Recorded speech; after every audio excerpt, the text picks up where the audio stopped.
এই বিষয়ে আরো খবর জানাতে যুক্তরাজ্যের লন্ডন থেকে যুক্ত হচ্ছেন সহকর্মী খালেদ মাসুদ রনি। রনি, খালেদা জিয়ার দেশে ফেরার বিষয়ে আর কি তথ্য আছে আপনার কাছে? শারীরিক অবস্থা এখন তার কেমন জানাবেন, এবং শেষ মুহূর্তে দলের নেতাকর্মীদের প্রস্তুতি কেমন দেখছেন? কারোর সঙ্গে কথা হয়েছে কিনা, কি বলছেন তারা? যেমনটা শুনছিলাম যে বেগম খালেদা জিয়া দীর্ঘ দিন পর লন্ডনে আসেন এবং এখানে একটা আবেগঘন পরিবেশ সৃষ্টি হয় এবং এখান থেকে তিনি আগামী সোমবার বাংলাদেশে ফিরবেন। এ নিয়ে যুক্তরাজ্য বিএনপির পক্ষ থেকে ব্যাপক প্রস্তুতি নেওয়া হয়েছে। শুক্রবার রাতে এখানে বৈঠক করা হয়েছে। বৈঠক থেকে নেতা কর্মীদেরকে সুশৃঙ্খল ভাবে দুপাশে, রাস্তার দুপাশে দাঁড়িয়ে ওনাকে সালাম দেওয়ার জন্য অনুরোধ করা হয়েছে এবং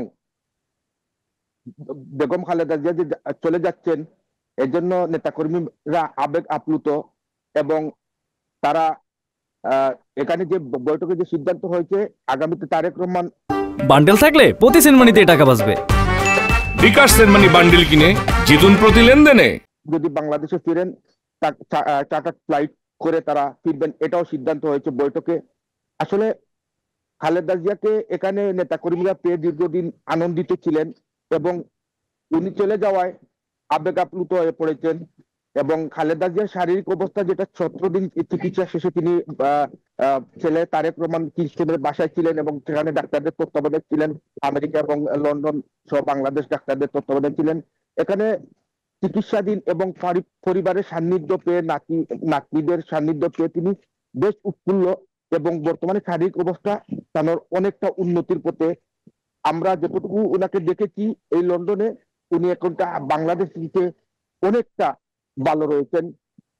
এবং আপনারা আরেকটা বিষয় জানেন যে প্রথমে সিদ্ধান্ত ছিল যে বাংলাদেশ বিমানে উনি প্রথমে ঢাকায় যাবেন, এরপরে সিলেটে। পরে বেগম খালেদা জিয়া উনি যে আপোষহীন নেত্রী সেটা প্রমাণ করেছিলেন যে যাত্রীদের কষ্টের জন্য উনি সিলেটে আগে যাবেন এবং পরে ঢাকায় যাবেন। এরপরে কাতার এয়ার অ্যাম্বুলেন্সের প্রস্তাব পাওয়ায় এটা সোমবারে চলে যায়। নাফিস, এই ছিল আমার কাছে সর্বশেষ তথ্য। রনি, ধন্যবাদ আপনাকে।